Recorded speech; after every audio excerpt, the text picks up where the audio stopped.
Hello, everyone. You're listening to the Small Business Show. My name is Swire Ho. You can also call me the promo guy. Today, my guest is Gary Garth, founder and CEO of Elevated8.io, author of the Zero to 100 Million Sales Blueprint book, and the Goals, Grits, and Greatness Planner. A serial entrepreneur since 2002, Gary has started and successfully exited six companies, including large outbound sales call center, radio advertising networks, and an award-winning eight-figure digital marketing agency. Born in Denmark, Gary now lives in Medellin, Colombia. How you doing, Gary? I'm doing great. Thanks, Wara, or Mr. Promo. Thank you Gary, for I'd having me. love to dive in, but before that, I really do want to learn more about your journey. So you started from Denmark and you started a few businesses. Can you walk us through the process and why do you enjoy doing what you do? Yeah, no, absolutely. My journey is I worked the last 25 years in sales and marketing, hand in hand. I was an entrepreneur since 19 years old, and kind of a coincidence learned the significance of putting sales first, right? Surviving by never having a revenue problem. So I learned that by working in some hardcore outbound sales call centers where you learn all the principles of persuasion and how to really push all the right buttons, not necessarily having the best products at hand, admittedly, but I learned a lot about sales. And I was able to then develop and build that by adding, high value add products that, contribute, make an impact for companies, and structure combining that with affordable pricing, that you really got a winning combo if you know how to sell a position. So, um, as you mentioned in your intro, I've done a couple of different projects. About 15 years ago, the Danish government had a program that quote unquote successful companies could apply for an investment subsidy up to $1 million if you would export your services to third world countries. For example, Nicaragua was where I went.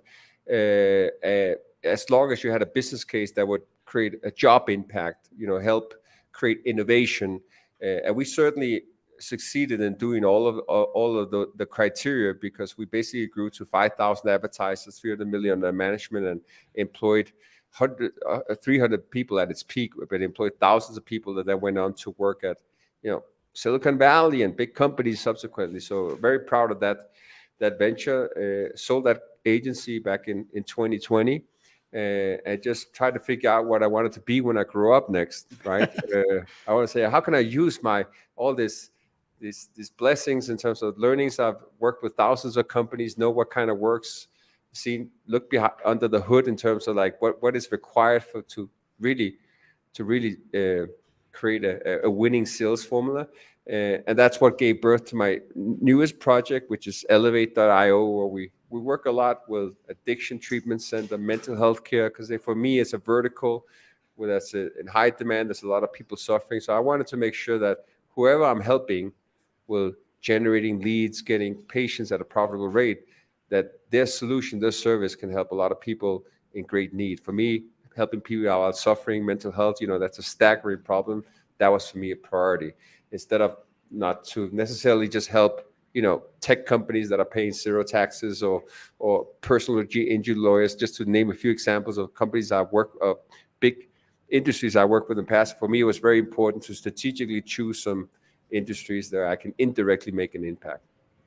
Thank you for sharing. And if listeners wondering, Gary actually mentioned that experience in I think it's chapter one in his book, like why he decided to drop everything in Denmark and go to a foreign country and really to set up a new company there. So very interesting story, Gary. I do want to ask you, and I think you brought to this concept to me for MVP, which in your case stand for minimal viable product. Do you in the camp that believe that if you have a system and then once you find a MVP, you are able to create basically any business, and if you like to scale it to a million or even 10 million, if you wish to get into it? I agree. I think that's why it's so critical, and obviously, it's a popularized concept by Eric Ries, the minimum viable product. But what a lot of folks that I've spoken with, they fail is that they're not deploying enough MVPs to kind of prove the concept before they started to expand, or they target too big of a geo, they're targeting too many verticals, they're not really proving the concept at a small scale before they start doubling down on product development, process, automation, tools, technology, all the needed investments to really scale things up. And I learned that the hard way. Like you talked about a few successes that I've had. I've had at least 3 to 4 times the failures. Mm. So my book is very much accumulation of learnings what not to do, seeing what the smartest people that I've worked with, what they do perfectly, and try to identify those patterns and then just doubling down on it. And one thing is to just very quickly, when you go to market with a product or solution, is putting sales first, is talking with prospective customers, is asking for their money, elaborating on the pitch, the solution, the next step, elaborating on the roadmap of what they can expect if they are to sign up. And they get some real feedback before you start saying, we should develop this feature, or we just had this solution, or we added that extra service level. Then all the clients will come running to us. That's the typical pitch that entrepreneurs typically say when they're out raising money, or they're trying to expand, or they're trying to justify why they haven't yet succeeded. There's always a good reason, excuse. Well, the best way to eradicate that is just go out and pitch, get some signatures, and then the proof is in the pudding. Now it's just executing on what people actually are willing to buy and pay for. There's actually a good advice there. Even if you're a small company or if you're a major company, sometimes they would spend years to develop what they would think is the perfect product. But once they introduce to the market, no one likes that anymore. We move on to another cycle. Versus if you have a minimal viable product, maybe not everyone will get into it, but at least you have customer. Once you actually have it running, you have errors or you have improvement, you have upgrades, right? In a digital Yes. world, then if you're smart, make those upgrade and it becomes better and better. Amen. So talk to us a little bit, for some of us who just started out, right? We maybe, in our, backyard, playing out a product, or in a business crunching out a product. How would you advise us to create a sales plan to hit our first million? Oh, that's a great question. It's a great question. Well, first and foremost, right, the statistics are you're up against the wall, right? What is it, 97% of businesses cease to exist, and only a small percentage of that remaining, folks that actually succeed ever make it beyond annual recurring revenue. So what do you need to do is, again, put your sales plan first. What does that look like is very quickly identifying, are you the person that can execute it? Yes or no? If you're not, again, like I put in chapter 5 of my book, one thing that I've been good at is very quickly identifying, what makes me happy? What am I good at? What can I double down on? And then delegate the rest. Like, I'm no financial guru. I need a CFO for that. I'm certainly not an operational wizard. I need a COO to do that. But there's nobody that could do the chief sales officer role better than I. So I can craft that sales plan. So if you're an entrepreneur, if you are, I won't say introverted means being a bad sales. Actually, I find a lot of introverted profiles being phenomenal, data-driven, concise, eloquently speaking sales individuals. But as a founder, if you don't have that in your DNA, if everything is resisting you, like, oh, I don't like to do all this sales and create it, then find a partner that can complement your skill set. Obviously, finding the right partner is key, and it's not easy. Partnerships is also something that can go very sour or very, so be very diligent about who you partner up with. If you can't find that, then go to find some consultant, because it's a little bit like you do want to shorten your learning curve. You want to stand on the shoulders of giants, somebody who's proven the approach before, so that you can deploy. So there's no need to go into a learning process where you spend years in determining what is a good, how many emails should be in a sequence, what is the ideal length, which time range should you do it, can you add attachments or not, how lengthy should they be, what should be the expected open rates be, how to structure discovery call, demo call, all of that. There's a playbook for. If you've done that elsewhere to some success, you can replicate and adjust it. So again, go out and find that needed expertise so that you can build that sales plan. But it should be put as one of the first priorities. And I would say, if you're the founder, also like the chief sales officer, in lack of a better terminology, obviously you don't want to create a sales playbook, a blueprint right out of the gate. You want to prove the concepts, and as you start experimenting, A/B testing, what's working, and so forth. And you crack the code and something. This pitch works. These snippets works. Here's the best process. Here's the next 3 emails we always send out in this sequence. Now you document it, right? And then you put it into your playbook next, so that when you add the next sales rep, there's no question. It's like, here's what's expected. I did it like this. With your full dedication, you should be in this range. All the guesswork is left out of the equation, because what many founders do, and that's my firm belief is that's why the percentage of failure rates are so high, is because they go out and say, great product, there's some buy-in and so forth. Let's go out, let's hire a sales rep from another company, potentially a competitor, put him on, here, go do your thing, right? There's a big difference in a good sales rep or sales manager, VP of sales. Have they followed an already existing playbook that was created? There's a difference of being an architect or being an executor, right? Not everybody has the same skill set. So if you create the playbook and it's well executed, you can put people in to follow it, right? And it's so mission critical, because the failure rate in sales is astronomical, right? Mm-hmm. The what is it? 2 out of 3 reps, like across all industries, never hit the quota, right? That's like 1 out of 3 that you hire you're hitting quota, not even necessarily even making you profitable, right? The tenure rate, the cost of hiring and so forth is, it can really impact your bottom line. So if you create a sales onboarding plan, like, here's what to expect the first 30 days. We're going to train you in the industry, the market, the product, the competition. Here's all the scripts, the emails you send out. Here's all our value proposition. Here's an elevator pitch. You give them a robust, playbook on what to do, right? You're going to increase the likelihood of them becoming successful, and that feeds off onto the next ones, right? Because they come on board, and you're basically enabling to grow your team, because other people will feed off that success. Then you create mentor programs and career development plans. And that's why, for me, most people, they put the sales plan at the end. I think it should be the very first thing you do. And that's just a few of the elements. You go to my book, there's a whole chapter on how to create a sales playbook.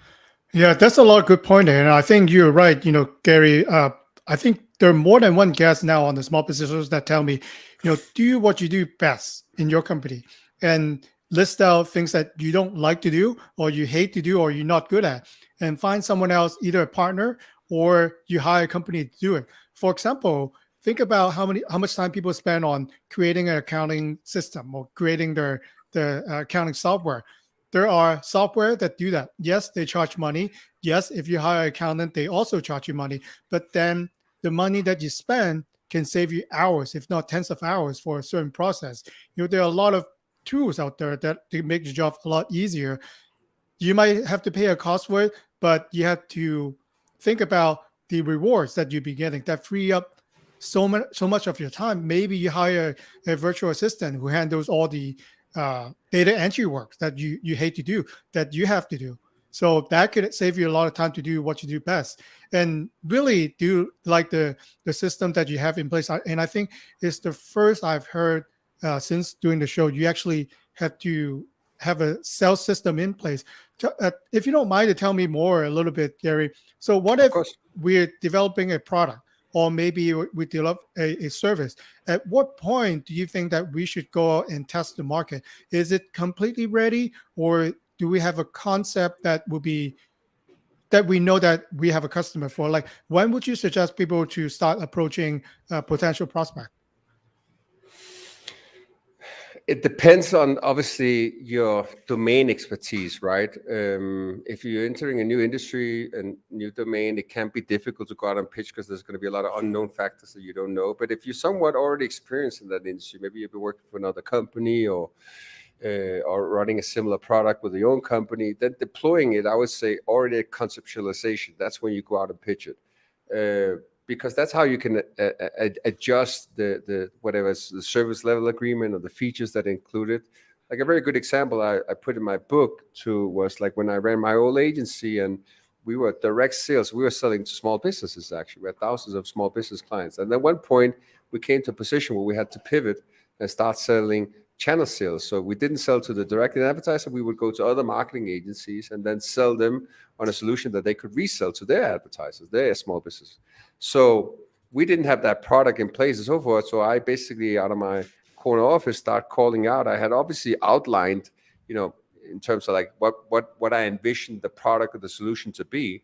But I started going out pitching, and the first couple of calls were brutal, right? And I got a lot of input. I took learning, took notes. Every call was a little bit slightly improved until I think it was called maybe 15 or 16 to one agency. I was like, here's how it is. And then it dropped down. It's like, this is just what I've been looking for. Great. Because now I had refined the pitched, right? And instead of going to my fulfillment department, say, we need all these different features in a solution and service level agreement, I could come and say, this is what the market needs.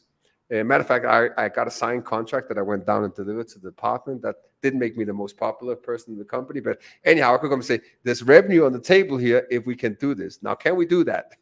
Right? And we found a solution to it. But I would rather do that instead of going into a R&D process where you're like figuring out, creating something. And then obviously the sales guy says, nobody in the market wants that. I'd rather get that approval at conceptualization already, if you can pull that off, of course. Yeah, you made it sound easy, and I think, but there's a lot of important point there. Before spending all the money to create something ultimately no one will buy, you actually start going to people, and you are brave enough, right? It's hard for us to be in sales when customer don't give us feedback. Even if customer give you not so good feedback, that actually is very helpful. I like to, sometimes they tell me no, I ask them why did. I'll actually ask the question, why did you decide not to work with us? And if they open up, I keep my mouth shut and I just write down notes. Those are really important factor. Sometimes they will tell me competitive analysis. Your competitor is cheaper. Your competitor is better. I like that coffee better, or whatever that it is. So can you actually make that work in your product and services so that next time when you pitch to prospect B, then you be better? Maybe like you said, Gary, 10 times, 15 times better. You actually create a solid plan that people will love to get into. Correct. You're right on the money. So how, like, once we have a process in place, how would you advise us to create a framework so when we bring on additional Salesforce, they're able to jump on it and know the process quickly instead of spending months, sometimes years to learn, what the company actually do? Yeah, great. So obviously, a sales playbook is a ever evolving document, right? That keeps getting optimized, improved, adjusted. A very good way, as a rule of thumb, I typically tell companies is like, if you don't have a 90-day onboarding plan for your new reps, then you're basically not in position to hire somebody, right? Mm-hmm. So within that first 90 days, they should be able to work towards quota attainment, right? And everything you can do to minimize that learning curve, all those things should you have in checkboxes. Simple stuff that sometimes entrepreneurs or business owners forget, including yours truly in the past, many times, is like, you have a set of technology. You invest tens of thousands of dollars in a CRM and you configure it, or sales enablement technology, or lead enrichment, or proposal tools. How the heck do you use it? Create manuals for that, right? Make sure if the adoption is not good on the old technology, you're wasting the money, right? It's just like having a 80-foot yacht in the harbor. If you don't know how to freaking sail it out of the harbor, it's worthless, right? It's a very high cost of real estate then. So you have to be sure that the CRM technology is adopted. Same goes for pitching, goes for email templates, goes for collateral sharing. Like, understand, like, all this information that you as a business owner, it's your passion project, it's your baby. You know all the ins and outs, but you can't just transfer all that knowledge out of your head. You need to document it all in a system, in like chronological, alphabetical order, so that it can be easily adopted by your reps you're giving them the tools to that's if you build that 90-day sales onboarding plan and check off all those boxes of what's needed, then you come a long way, because then the rest is just optimizing the process. But you'll make sure that once the people you get to that success rate, they'll start figuring out a lot of the answers by themselves, and be self-driven to that extent. It's that initial curve that's where most companies fail. And you got to think about the optics, right? If you have a company and you hire sales reps and you say, hey, great, now we're taking off and we got people, and you provided equity to some key players, and now it's going to take off for investment, and you bring on sales reps and 5 out of 5 they fail. Hmm. How does that look, right? So you want to do everything in your power. You're hiring 5 sales reps, you better have 3 or 4 of them sitting there after a couple of months, right? That would be my 2 cents, because everybody else is looking, assessing, investors, all your stakeholders, your employees, everybody who's giving up the job for joining that opportunity is, can sales be followed through? And that's again why I would put a sales plan first. So I work with a lot of clients, and I'm just baffled because they come aboard and it's like, "What's your cost per lead? What's your closing rate? How do you follow up on that? Which system you place?" And they're basically like, "I would need to talk with my sales guy about finding out, so how the heck are you running your business without those metrics and so forth." So basically, you're giving up full control to what kind of revenue. You're setting some expectations, but you're not measuring the activities or the metrics that's supposed to give you those desired KPIs. So you got to flip it the other way around and say, okay, we got to have all the processes, activities, and documentation in place, lay out a set of metrics in terms of how many calls, emails, conversations need to be done, how, the conversion rate from MQL to SQL, all that information you got to have fully understanding. That's the only way you go out and set targets. Yeah, that good stuff. And with nowadays with technology, you could one click of a button, you see all the report, and if you plan it correctly, then you can see who is performing, what actually works, for the company. So if you like, you could double down on that, or you could balance it out, maybe with your non-performing sectors. It's easier than ever. That's the most difficult thing, is getting the technologies integrated and seamlessly working with the other and getting people to adopt. That's the key thing. So it's a lot about configuring it so it's user friendly, right? It's all about, it's just like you go to a website, UI UX is the most important thing. If people don't know how to navigate, if it's slow to load, and if it's not seeking the right information, it's not doing its purpose. The same goes for a sales process and sales tool. It's got to make the sales reps job easier, right? Mhm. So that they can perform better. They can do less administrative tasks and focus on speaking with prospects, enabling customers to become happy, etc. Yeah, Gary, thanks for sharing. And I really do wanted to. I think you're the perfect person to answer this. And I've heard it so many times where there is a larger company. They have a marketing department where they do social media, maybe they do Google ads, maybe they do other channel that brings in the leads, right? And then the sales team takes on, after they capture the leads. But sometimes they don't talk to each other. I don't know why. Like marketing people do not talk to salespeople and vice versa. And then Correct. their salespeople pushing back say, "You're not bringing in good leads. That's why we're not closing them." And somehow they got into arguments and fights. How would you suggest you balance and make the team collaborate better so we can improve the process? Fantastic question. That's probably one of the single most high revenue impact initiatives you can roll out. Is just making sure that those two things are aligned with a unified strategy. You're measuring the same metrics, you focus on the same KPIs. So it's not, two different entities operating in siloed, you not speaking with the other. You're never going to get the desired results unless you cultivate that. Now, how can you do that? There's a lot of different shapes and forms depending on your size of the company. Are you hiring a marketing agency, external marketing agency, which many companies do? How are they collaborating? Are they just having a monthly call with the chief marketing officer, your marketing director, or is your VP of sales included in those calls? Is there a lead management feedback loop, like in terms of like say what is determines a qualified lead? Do we have a lead scoring system in place? Or are we just hoping to get a lot of leads and we're burning through a lot of them and wasting our time essentially talking with unqualified prospects that doesn't fit our ideal customer profile? That's number one. If you do it internally, right, make sure that you have strong collaboration. So you mentioned social media or paid search or content. Like very often the marketing team sits and talks about, okay, how can we capture demand? There's certain impression share volume that we can capture on social media or Google, whatever it may be. Let's focus on these keywords and create some content for it. Failing to never go down to the sales rep, right, and asking like, if there's top 3 questions you get from your prospects, like why don't they move forward, or what's the key piece of information they would like more intelligence on, or gather those insights and then start creating some content that can serve twofold. One, it can generate leads. It can actually capture impressions. But secondly, the sales team can all of a sudden use it in the sales process where the customer say, hey, I had this question. How do you go about X? That's a great question. Let me just share with you this article that I found and wrote on the topic. So that may be able to, one, it fuels authority, credibility, and it just enables them to the close deals at a higher rate. So collaboration in short term, aligning metrics, KPIs, getting people in the same room, having marketing meetings, I call it, where it's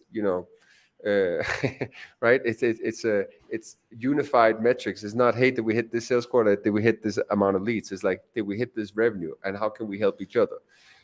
Now all of a sudden you get everybody on the same page, and that goes a long way. Yeah, I think there's a lot of important points in there, Gary. I think first you got to talk to each other. Like if you don't talk to each other, if you kind of like you feel like you're working at different department, then you're working at different department. And to your point too, salesperson, it's ultimately interacting with the client and close them, get the revenue in.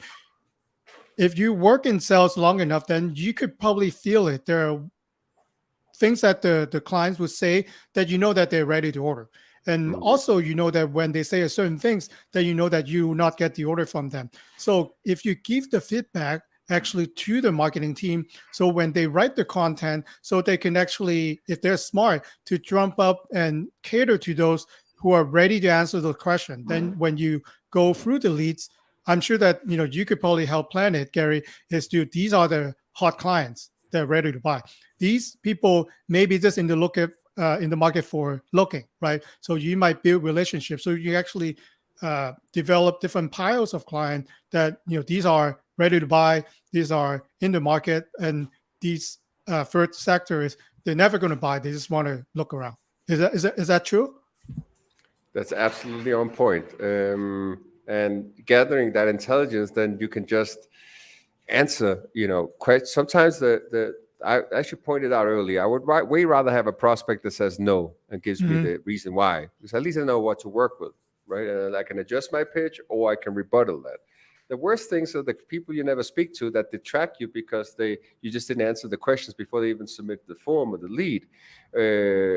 And like the very first thing we do typically when we take over client campaigns, for instance, we typically always we work a lot with direct response driven campaigns. So it's a lot of phone calls, a lot of leads that come through phone calls. The best thing you could do is just sit and listen to the calls. Just like you'll get all the information you need to, like what's the most common rebuttals, like what's the main concerns, how is your reps position pricing, how are they addressing, how you benchmark, how you stack up against your competition, what are the concerns from contractual terms and services of your agreement. All that information is revealed in your calls if you just sit down and listen. And if marketing does that, collaborates with sales, and then enables to address all those questions, right? You can address the concerns before they even get raised. And the best sales process is when you're just addressing everything that they're like, before they can start checking out. It's like, you're probably wondering how we do that. Great. And you're like, why the heck is that? What's the reason? Well, here's how it works. And you elaborate in the process, the next steps. Here's what it looks like if you become a client. Basically, you're eradicating all concerns, you're fueling them with trust, and you're making the decision-making process way easier. Because we don't want to force products down a throat. That's an old school mentality. I tried that 20 years ago, probably go to jail for some of the things that I sold, right? But nowadays, you can only sell to people that they have all the information at their fingertips. They can do a quick Google search and they can do price comparisons or feature analysis, whatever. They can see reviews. The only way you can be a good salesperson is enabling people to get to the right decision faster. The decision they would make otherwise if they had all the right information in front of them, so that they can make a smart decision that can make the biggest impact and add value to the business. That's a good sales rep. I think if people do as you just said, Gary, they probably save money on marketing too. So maybe your sales force identify 3 concerns, right? If you hit those 3 concerns, then you have a customer. Then what they could do is they can actually tell the marketing people, these are the 3 main concerns that will close the deal.